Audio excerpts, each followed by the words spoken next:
Assalamualaikum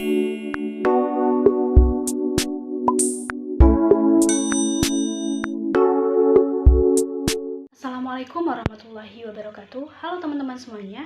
Perkenalkan, nama saya Multiar Mainah dengan NIM 20231065 dari Prodi Pendidikan IPA Fakultas Matematika dan Ilmu Pengetahuan Alam Universitas Negeri Padang. Video ini dibuat untuk memenuhi salah satu tugas mata kuliah Administrasi dan Supervisi Pendidikan di bawah bimbingan Bapak Dr. Hanif Al-Qadri, MPD.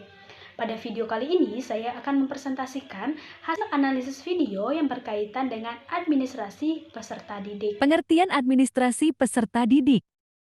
Nah, sebelum itu kita harus mengetahui terlebih dahulu pengertian dari administrasi dan peserta didik.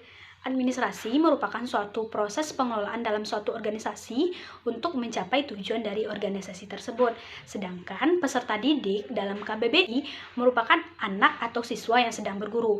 Maka dari pengertian tersebut dapat kita ambil kesimpulan bahwa administrasi peserta didik merupakan suatu proses yang dilakukan oleh suatu kelompok dalam upaya mengelola peserta didik untuk mencapai tujuan pendidikan.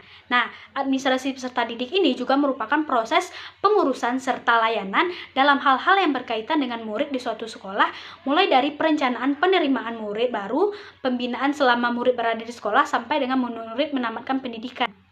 Nah, administrasi peserta didik ini dilaksanakan melalui upaya untuk menciptakan suasana yang belajar yang efektif dan efisien.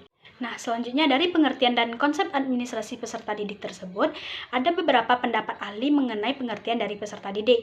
Yang pertama yaitu menurut Sujipto tahun 1991, administrasi peserta didik merupakan suatu proses mengelola kegiatan dan mengatur kegiatan yang berguna dalam proses perbaikan kegiatan tersebut agar kegiatan tersebut dapat berlangsung dari awal hingga akhir. Yang kedua yaitu menurut Suryo Subroto tahun 2004. Administrasi sendiri diartikan sebagai suatu sistem yang mengatur siswa mulai dari masuk sekolah hingga menamatkan pendidikannya. Yang ketiga yaitu menurut Asnawir tahun 2005.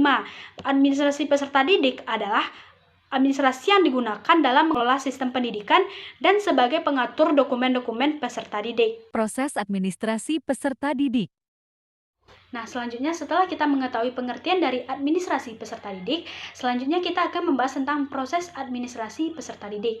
Kegiatan yang dilaksanakan dalam rangka administrasi peserta didik dibagi menjadi 3. Yang pertama yaitu administrasi pada awal tahun pelajaran, yang kedua administrasi selama tahun pelajaran, dan yang ketiga yaitu administrasi akhir tahun pelajaran. Nah, yang pertama ini kita akan membahas tentang kegiatan awal tahun pelajaran. Kegiatan awal tahun pelajaran yang dilaksanakan di setiap sekolah adalah melaksanakan penerimaan murid baru.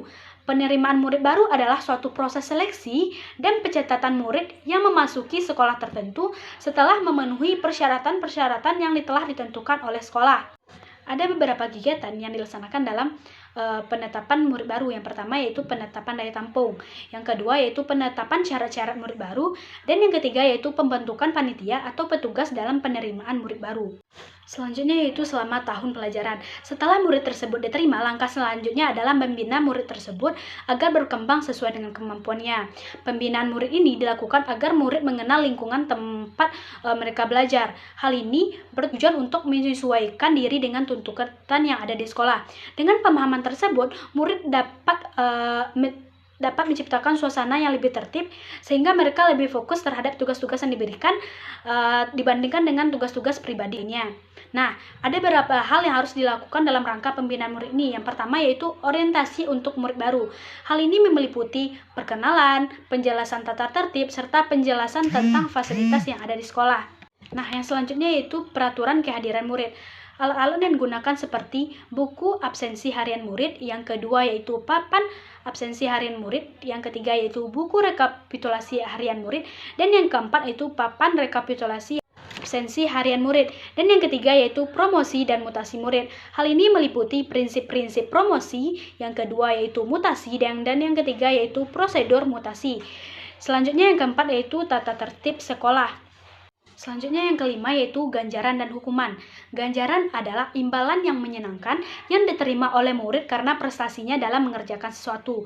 Sedangkan hukuman adalah imbalan yang tidak menyenangkan yang diterima oleh murid karena murid tersebut melakukan kesalahan di sekolah. Selanjutnya yang ketiga yaitu akhir tahun pelajaran. Adapun kegiatan pada akhir tahun pelajaran adalah pelaksanaan ujian nasional dan ujian akhir semester.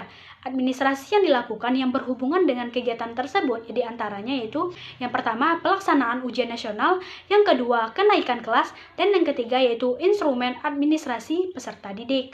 Nah, untuk mempermudah dan memperlancar jalannya administrasi kesiswaan, maka perlu ditunjang oleh berbagai instrumen atau alat kelengkapan yang diperlukan dalam instrumen tersebut, seperti buku, format-format yang digunakan untuk merekam semua data dan informasi yang berkenaan dengan siswa. Instrumen administrasi peserta didik.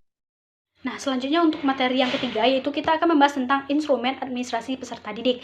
Instrumen administrasi peserta didik ini dibagi menjadi dua, yaitu secara manual dan yang kedua secara elektronik. Untuk yang pertama ini kita akan membahas yang secara manualnya. Secara manual ini terdiri dari buku induk siswa. Buku induk siswa merupakan buku pokok karena di dalamnya memuat semua informasi yang dianggap lengkap mengenai keadaan siswa. Yang kedua yaitu buku klaper. Ini berfungsi untuk membantu buku induk yang memuat data-data penting siswa. Nah, selanjutnya yang ketiga yaitu daftar presensi. Daftar presensi ini sangat penting karena dengan adanya daftar presensi ini kita dapat mengetahui kehadiran setiap peserta didik. Yang keempat yaitu daftar mutasi. Daftar mutasi yaitu untuk mengetahui keadaan jumlah peserta didik dengan persis. Sekolah harus mempunyai buku atau daftar mutasi setiap peserta didik. Hal ini berguna untuk mencatat keluar masuk peserta didik dalam setiap bulan, semester, atau setahun. Selanjutnya yang kelima yaitu buku catatan pribadi peserta didik. Buku catatan pribadi peserta didik ini berisi yang pertama identitas peserta didik, yang kedua keterangan mengenai keadaan peserta didik, yang ketiga keadaan jasmani dan kesehatan, yang keempat riwayat pendidikan suatu hasil belajar, yang kelima data psikologis, dan yang keenam yaitu kegiatan luar sekolah. Selanjutnya yang keenam yaitu daftar nilai. Daftar nilai ini dimiliki oleh setiap guru dalam bidang studi, khususnya untuk mencatat hasil tes setiap peserta didik. Nah, selanjutnya yang ketujuh yaitu buku legar. Buku legar ini berisi kumpulan nilai dari seluruh bidang studi untuk setiap peserta didik. Yang kedelapan yaitu buku rapor. Buku rapor ini merupakan alat untuk melaporkan prestasi belajar hasil siswa kepada orang tua atau kepada peserta didik itu sendiri. Nah, selanjutnya yaitu berdasarkan alat elektronik. Alat elektronik ini berisi buku induk siswa, buku kleper, daftar mutasi peserta didik, buku catatan pribadi peserta didik, serta daftar nilai. Adapun kelebihan dari menggunakan elektronik ini, yang pertama yaitu lebih cepat, yang kedua lebih teliti, yang ketiga kapasitasnya lebih besar, yang keempat kemampuan mengulang, yang kelima mudah mengupdate, yang keenam serta mempermudahkan untuk mengirim dan menerima. Peran guru dalam administrasi peserta didik. Nah, selanjutnya setelah kita mempelajari tentang instrumen administrasi peserta didik, selanjutnya kita akan membahas tentang peran guru dalam administrasi peserta didik. Ada beberapa peran guru dalam administrasi peserta didik. Yang pertama yaitu penerimaan siswa. Tugas guru di sini yaitu ditunjuk menjadi panitia-panitia yang dapat melaksanakan tugas teknis dan mulai dari pencatatan penerimaan sampai dengan pelaporan pelaksanaan tugas. Yang kedua yaitu masa orientasi. Tugas guru di sini adalah membuat agar para siswa itu cepat beradaptasi. Hal ini bertujuan agar siswa tersebut dapat beradaptasi dengan baik. Nah, selanjutnya yang ketiga yaitu pengaturan kehadiran siswa di kelas. Guru mempunyai andil yang sangat besar dalam mencatat atau merekam kehadiran siswa. Hal ini dimungkinkan untuk sebagai bahan pertimbangan dalam penilaian terhadap siswa. Misalnya, sebagai pertimbangan dalam menetapkan kenaikan kelas. Yang keempat yaitu memotivasi siswa untuk senantiasa berprestasi. Guru juga harus menciptakan suasana yang mampu mendukung hal tersebut. Hal ini dapat dilakukan misalnya dengan membuat grafik prestasi belajar siswanya. Yang kelima yaitu kedisiplinan di sekolah atau di kelas. Peranan guru sangatlah penting karena guru sebagai model dan menjadi contoh teladan bagi siswa-siswanya yang ada di sekolah. Sekian yang dapat saya sampaikan pada presentasi kali ini tentang administrasi peserta didik. Jika ada kesalahan saya mohon maaf, saya akhiri dengan Assalamualaikum warahmatullahi wabarakatuh.